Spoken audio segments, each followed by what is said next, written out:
Muy buenas a todos compañeros o gente en internet que encontró este video. El día de hoy nos encontramos dos expositores del equipo de 5 personas que somos. Su servidor es Andrés Álvarez Gómez. El otro expositor es Manuel. ¿Gusta decir tu nombre, Manuel? Buenas, soy Rivera González, Manuel de Jesús. Sí. El día de hoy nos encontramos presentes para hacer la exposición respecto a la materia de optoelectrónica. Vamos a hablar sobre el tema de los sensores de imagen. La competencia que se espera abarcar con esta exposición y con el tema en general es conocer los principios de los funcionamientos de los sensores de imagen para utilizarlos en un circuito de aplicación. Como les mencionaba, somos un equipo de 5 personas. Las dos personas que ya escucharon: Vázquez Figueroa, Eric Alberto, Narva Flores, Oscar Uriel y Jonathan Morales Antonio. No decir equipo entero, pero pues nada más expondremos dos el día de hoy. No es necesario que todos expongan. El titular de la materia es el ingeniero Manuel Antonio Arenas Méndez. Nos encontramos a mayo de 2022 y tocaremos estos 4 subtemas. Comenzaremos con una introducción, finalizaremos con una conclusión y abarcaremos todos los temas y los subtemas con toda su información respectiva. Empezamos con el subtema 6.1, los principios de operación. Seguimos con el subtema 6.2, la clasificación. Consiguiente es el 6.3, las aplicaciones. El 6.4 también, que son los funcionamientos de la cámara de exploración. Finalizamos con una conclusión y la bibliografía. Sin más que mencionar, vamos a comenzar. Introducción. En la siguiente investigación mostraremos la importancia del sensor de imagen, donde se verá que el sensor es la parte más importante de la cámara fotográfica digital. Gracias al sensor de imágenes se pueden tomar fotos y visualizarlas. En la actualidad existen dos tipos de sensores, el CCD y el CMOS. Este último es el más usado en las cámaras reflex, mientras que el sensor CCD se encuentra más en las cámaras compactas. En efecto, el sensor de imágenes, complementando lo que acaba de decir mi compañero Andrés, el sensor de imágenes CCD, dispositivo de carga acoplada, fue inventado en 1969 por Jorge E. Smith y Willard Boyle. Vamos a comentar estos dos últimos sensores que acaba de comentar mi compañero, que es el CCD y el CMOS. Más adelante vamos a tocarlos con más profundidad, pero como una breve introducción de estos dos, es que un sensor de píxeles activos, o Active Pixel Sensor en inglés, cuyo acrónimo es APS, es un sensor que detecta la luz basado en tecnología CMOS. Por ello es más conocido como un sensor CMOS. Uno de los primeros sensores CMOS o APS fue desarrollada por la NASA.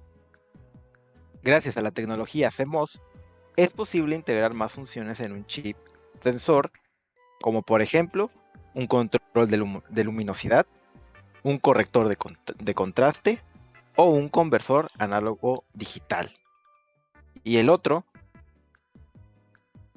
el CCD, o un dispositivo de carga acoplada, o un Charge Coupled Device en inglés, es un circuito integrado que contiene un número determinado de condensadores enlazados o acoplados. En Los efecto, primeros, los primeros dispositivos CCD fueron inventados por Willard Boyd y George E. Smith el 17 de octubre de 1969, como había comentado anteriormente, en los laboratorios Bell. Ambos fueron premiados con el Premio Nobel de Física en 2009. perfecto. Siendo esta la pequeña introducción de la exposición al respecto, procederemos a tocar el primer subtema como tal. Principios de operación, subtema 6.1. Podemos definir al sensor de imagen como una matriz de elementos fotosensibles. Este es capaz de convertir la luz que capta las señales eléctricas que posteriormente pasarán por un proceso de análisis, reconversión, representación y almacenamiento.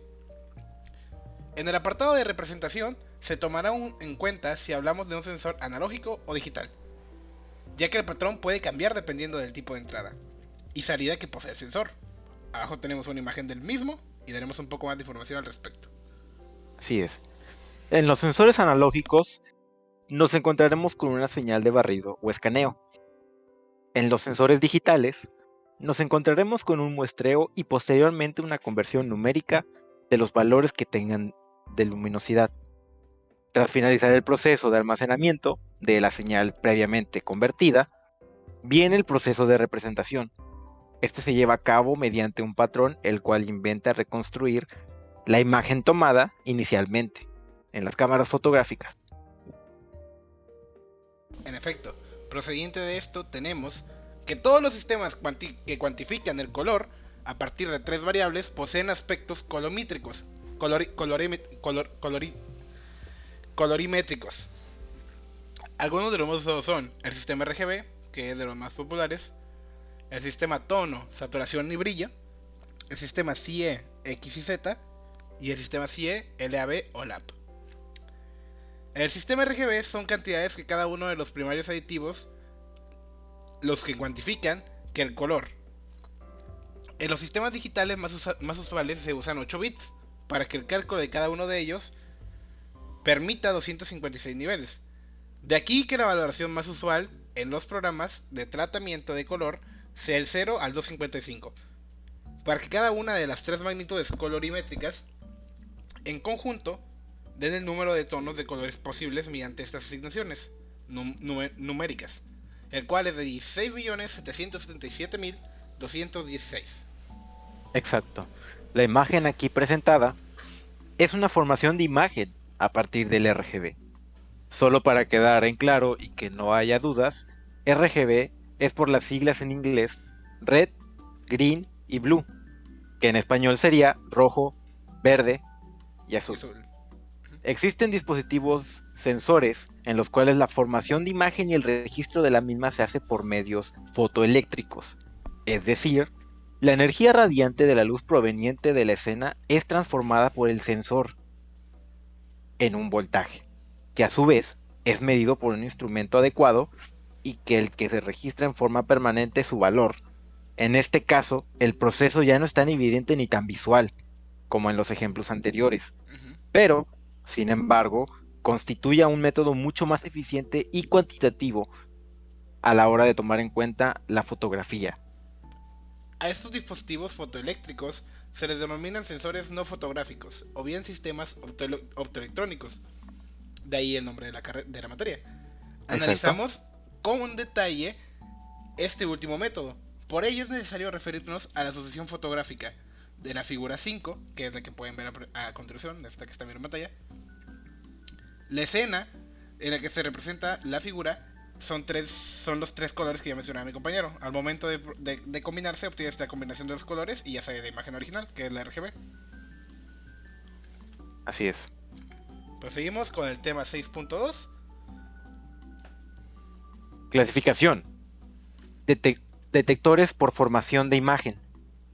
En las aplicaciones de la optoelectrónica es imprescindible preservar cualquier carácter espacial de la onda de luz. Los de detectores con los que se logra lo anterior se denominan detectores por formación de imagen.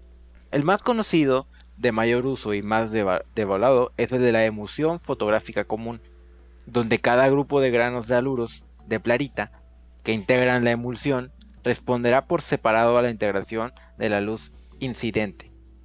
Las características más importantes de esta película fotográfica son su permanencia de registro de altas capacidades de resolución sobre un amplio intervalo espectral y bajo costo. Y en la imagen que tenemos ahí abajo podemos ver este mismo detector óptico y su funcionamiento. En efecto,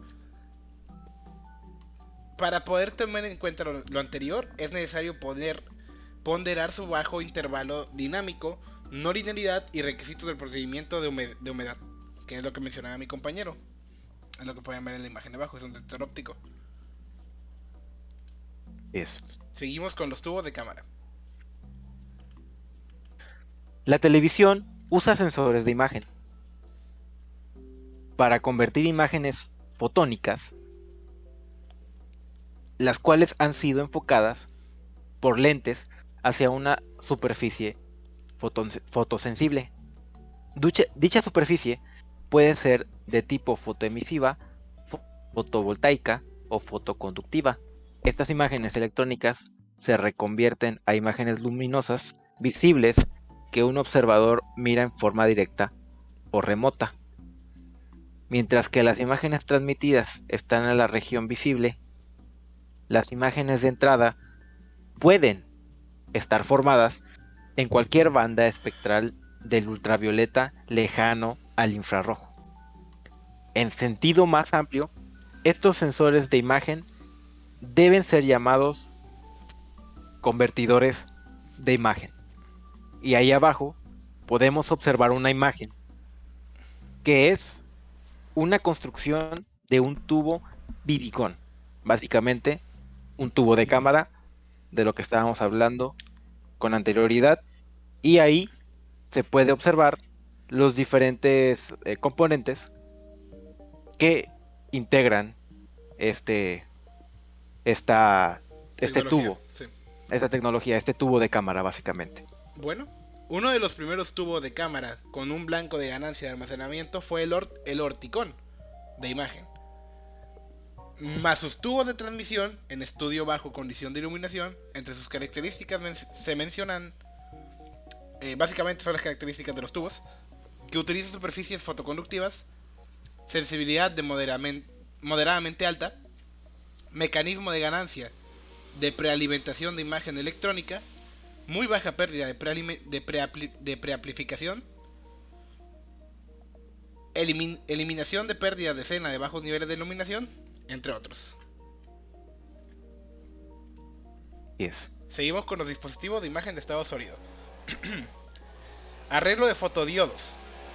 Un método para la información de imágenes de estado sólido es fabricar muchos fotodiodos delgados, juntos en una disposición lineal o bidimensional. La luz captada por el objetivo de una cámara digital se proyecta sobre un detector o sensor de sólido de imagen, constituido por cientos de miles de receptores fotosensibles.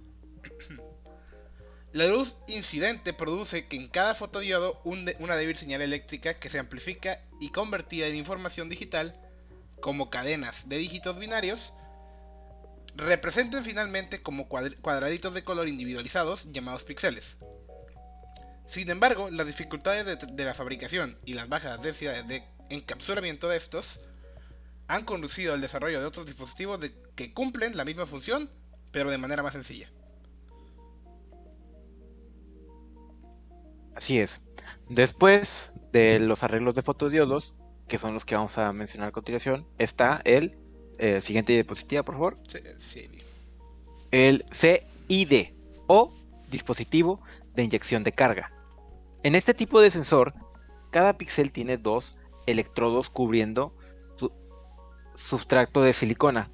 Un electrodo es conectado a una línea común para las filas y el otro electrodo es conectado a la línea común de las columnas.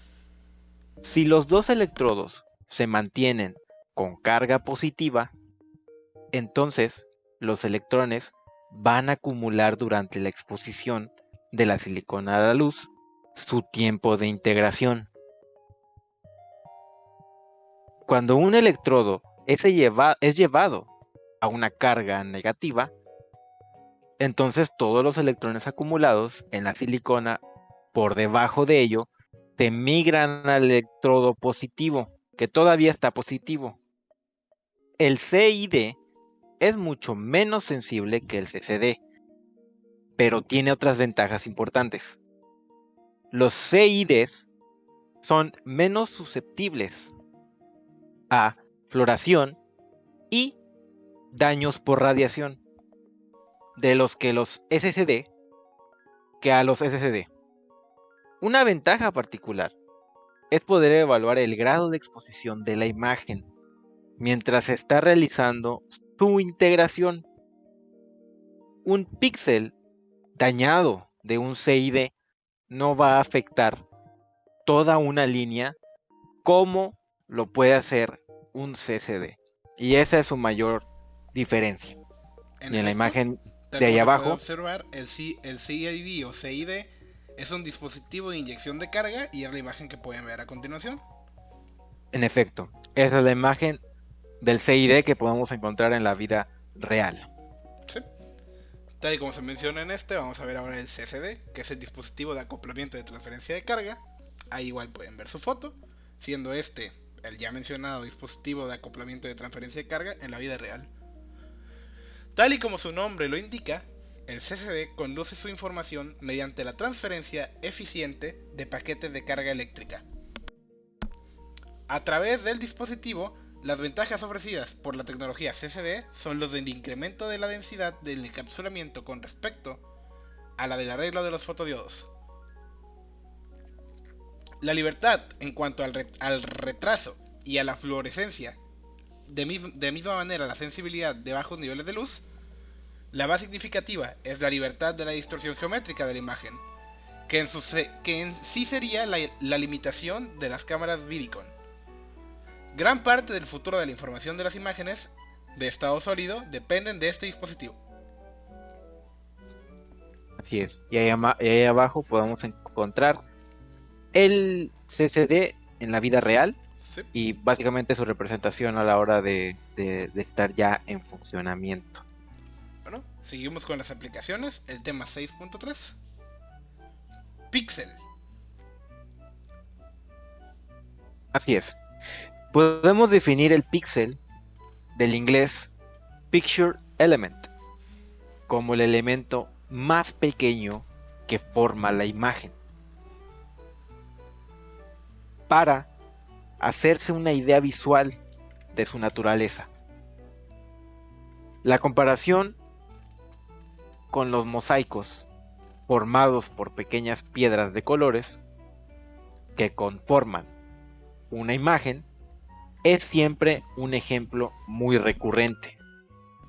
El hecho de que no lo percibamos como unidades independientes, sino como un conjunto, se debe a una limitación de nuestra visión, que nos da esa sensación de continuidad. Solo es cuestión de aproximarse lo suficiente o ampliar la imagen para que podamos llegar a percibir cada uno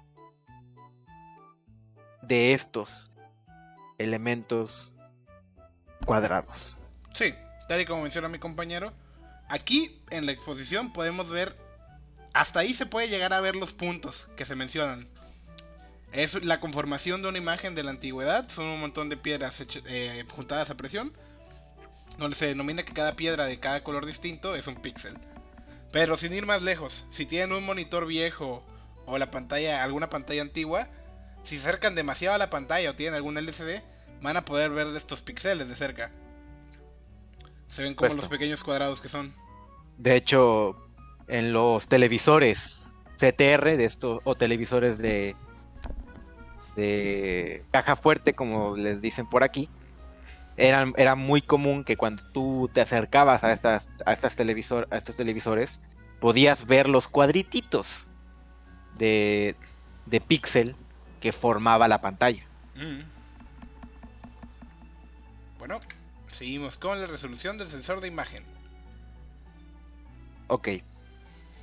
Las cámaras de menor tecnología tienen resoluciones actualmente alrededor de 640 por 480 píxeles. Esta resolución ya no es tan común, pero aún se sigue usando por diversas situaciones. Hay ocasiones en las que algunas cámaras necesitan la resolución de 640 por 480 porque muchas veces estas mejoran a partir de esta primera iteración, que son 640 por 480. Actualmente tenemos muchísimos más píxeles de los que hay en esa resolución de ahí. Entonces, por el mismo hecho de tener muchos más píxeles, las imágenes se pueden acomodar en cámaras más recientes a resoluciones de, por ejemplo, 640 por 480, porque está dentro del rango de resolución de las cámaras más nuevas. Sin ir más lejos, ahorita que termine la diapositiva mi compañero, vamos a tomar el porqué del significado de resolución, por qué se le puso, y vamos a tratar de que logren ver una conexión con lo que usualmente pueden ver. Con eso me refiero a que van a poder ver por qué a veces su monitor pone algo así como de 1080 por 968 o 2040 por 1068, que son las resoluciones. Ahorita las vamos a ver. Así es. Continuando con la diapositiva. Aunque este número constantemente se mueva hacia arriba, Cámaras mejores, aquellas con 1 millón o más píxeles, se llaman cámaras de megapíxel. Y aquellas cámaras con más de 2 millones se llaman cámaras multi-megapíxel. ¿Puedes regresar a la diapositiva, por favor? Ah, sí, perdón. Estoy preparando la siguiente. Ahí está. Ok. Las cámaras digitales profesionales más caras les dan aproximadamente 6 millones de megapíxeles. O sea, es muchísimo.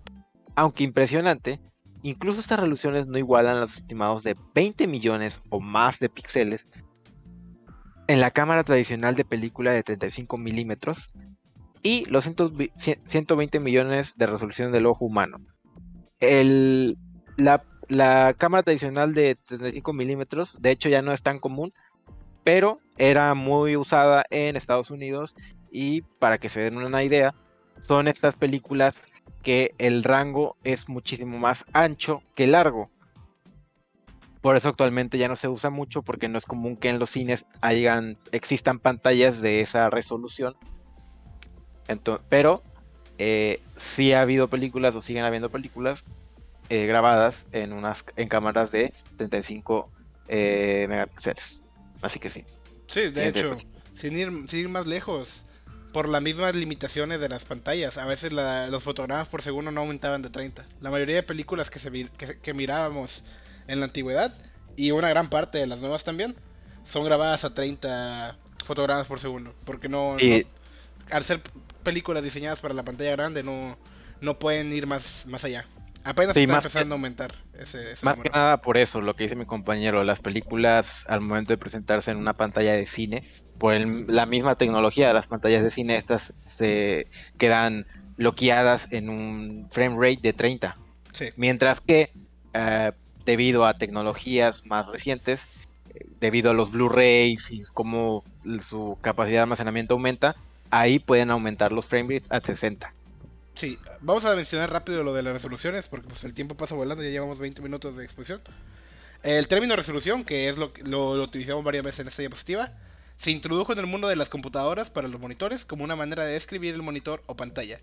En los primeros días, una pantalla tendría una resolución de CGA o VGA, de ahí viniendo el nombre del cable que utilizamos. Más tarde se introdujo otros nombres para inscribir las pantallas con mayor definición. Los términos fueron usándose para describir un número de píxeles en la pantalla. Por ejemplo, la pantalla VGA tenía 640 píxeles de ancho por 480 píxeles hacia abajo, dando así una resolución de 640 por 480. Si tienen una laptop o alguna pantalla antigua, al momento de ir a su configuración de resolución en el sistema operativo, van a poder encontrar estas resoluciones también. Sí, y ahí se pueden incluso hasta modificar y Sí, todo eso. teniendo rescalados, que era lo que mencionábamos al inicio. Pero bueno, nadie se preocupaba por el uso del término en aquel momento que fue introducido. Solo cuando la fotografía se volvió digital fue que todas las personas fue que ya este significado estaba en boca de todos, mejor dicho. Ujú. Entró en escena, básicamente. Y ese que tenemos aquí en la imagen es un sensor de imagen. Se puede ver cómo está el sensor detectando el trabajo, la representación que estamos tomando, con una profundidad de campo por el campo de visión y resolución. Básicamente el espaciado de los píxeles. Es que vamos a acelerar un poco el ritmo porque se nos va a ir el tiempo. Resolución óptica e interpolada. Hay dos tipos de resolución, óptica e interpolada. La resolución óptica de una cámara o escáner es un número absoluto, porque los píxeles de un sensor de imagen o foto elementos son dispositivos físicos que pueden contarse. La resolución óptica puede aumentarse usando software. Este proceso llamado resolución interpolada agrega píxeles a la imagen para aumentar el número total de los mismos. Para hacer esto, el software evalúa aquellos píxeles que rodean cada nuevo píxel para determinar de qué color debería ser el mismo. Este software tiene que ser muy específico porque la imagen muchas veces es difícil de agregarle resolución o quitarle resolución. Es básicamente dependiendo tanto del software que uses como de la imagen que quieras modificar. Sí, de hecho ahí como se puede ver en la imagen es una buena explicación, porque toman un fragmento de una imagen, tiene el rescalado a 1280 por 960, donde pues evidentemente son pocos píxeles y se puede ver saturado. Incluso la poca resolución del video o de la diapositiva puede darse la diferencia, pueden verla. Ahí está la resolución dicha, la 1980 por 960, donde se ve pixeleado. Se rescala a una mayor resolución, por lo tanto hay más píxeles dentro del mismo espacio y se ve con mucha mejor definición. Así es como funciona. Sí es. Esto se reconoce como resolución interpolada. Esto de aquí. Bueno, En efecto. Continuando. está. Seguimos con la profundidad de color. El número de colores en una imagen se identifica como su profundidad de color, profundidad de píxeles o profundidad de bit. Las PCs o computadores personales, como quieran decirle, más viejas estaban limitadas a monitores que mostraban solo 16 o 256 colores. Sin embargo, casi todos los nuevos sistemas pueden mostrar lo que se llama color verdadero de 32 bits, o en inglés, 32 bits True Color. Se llama color verdadero porque estos sistemas muestran 16 millones de colores, casi el número que el ojo humano puede distinguir. Sí, en efecto, tal y como mencionaba, esta es una tabla de profundidad de bits comunes en dispositivos de imágenes digital. Exacto. La tabla se explica por sí sola, no hay que tocar mucho más. Sí, Así que yo creo que pasaremos ya a la siguiente diapositiva. La bien. sensibilidad. Un número La- ISO que aparece en un paquete de la película especificada, la velocidad o sensibilidad de una película basada es un proceso de plata. Cuando más alto sea el número, más rápida podríamos decir que va a ser, o más sensible es la película a la luz. Cada duplicado del número ISO indica, mejor dicho, un duplicado de la velocidad de la película, de manera que cada una de estas películas es el doble de rápida que la anterior. Los sensores de imagen también usan diferentes números ISOs equivalentes. Así es. Así como en una película, un sensor de imagen con un ISO más bajo necesita más luz para una exposición buena que uno con un ISO más alto. Para capturar más luz necesita un tiempo de exposición más largo, que puede llevarse a imágenes difusas o una abertura mayor a la que le dará menos profundidad de campo. Sí, Por lo tanto, es mejor un sensor de imagen con un ISO más alto porque va a reforzar el congelamiento de imágenes en movimiento, disparando con poca luz. sí. De hecho, como pueden ver en la imagen, se puede ver un ISO de 100, donde está siendo altamente impactada por la luz, como mencionábamos, y donde si tú buscas ver más allá al momento de alargar la imagen, no se puede lograr ver. Mientras que en el ISO de 3200, cuando se alarga la imagen a al brazo que se encuentra ahí, podemos ver hasta detalles por la mayor cantidad de información dentro de la imagen. Claro, Bueno, seguimos con la calidad de imagen. continuando. Cuando más alta sea la resolución, existen más píxeles para almacenar, de manera que más grande se vuelve el archivo de la imagen. Para hacer archivos grandes de imagen más pequeños y más manejables, la mayoría de cámaras almacenan, perdón, en un formato llamado JPEG, nombre que deriva de su diseñador, Joint Photographic Expert Group. Este formato de archivo no solo comprime imágenes, también le permite especificar el grado de comprensión de las mismas. El único problema es que sus impresiones no serán tan buenas. Esto es altamente común en todas las imágenes que tenemos y que se usan tanto que se usan en computadoras, Sí, de en hecho, smartphones, ya está normalizado en este tipo cámaras. de ¿cómo se dice? Exacto. De nomenclaturas para las imágenes. Tenemos el JPG, el PNG, el JPG, pero sin la E de por medio, que es incluso mejor. O sea, al final se busca siempre un desarrollo en cada una de estas tecnologías. Así es. Básicamente esto también se hizo para que se pudieran comprimir mejor y pudieran ser usadas en páginas web Sí, o poderlas enviar en archivos de correo electrónico. yo creo que incluso por Porque todo esto ya estaba desarrollado incluso antes de que el internet existiera. Porque se mandaban fotos entre satélites, entre dispositivos, pero eran cosas con usos muy cerrados. O sea, me refiero a que usaba poca gente. Al momento de la llegada del internet, de las redes sociales y de la tecnología a manos de más personas a cada día que pasaba, con el desarrollo de la tecnología, a partir de los 2000, pudimos notar cómo es que cada vez tanto se buscaba la mejoría, porque si tú buscas algún video, por ejemplo, en la antigüedad o en algún foro muy antiguo de internet, vas a ver resoluciones que de 3GP, de 144 píxeles. O sea, cuando tuvieras una imagen de 240 píxeles en aquel entonces, era una imagen de super alta definición. Y como... Claro, y hay que tener en cuenta, perdón que te interrumpa, hay que Sí. tener en cuenta que estas tecnologías, si bien ya usadas en los 80s y en los 90s por medios de televisión y medios de comunicación, Ujú. no fue hasta la llegada de Internet, como mencioné a mi compañero, que se empezó a abrir al público. Y bueno, obviamente llegó primero a otros lugares, por ejemplo Estados Unidos, que aquí a Latinoamérica y el resto del mundo. Por eso es que a pesar de que en los 2000 ya habría mejor calidad de imagen, de resolución y de video, se seguía utilizando o seguía habiendo resoluciones bajas por el mismo hecho de que pues la tecnología llegaba tarde acá a nosotros.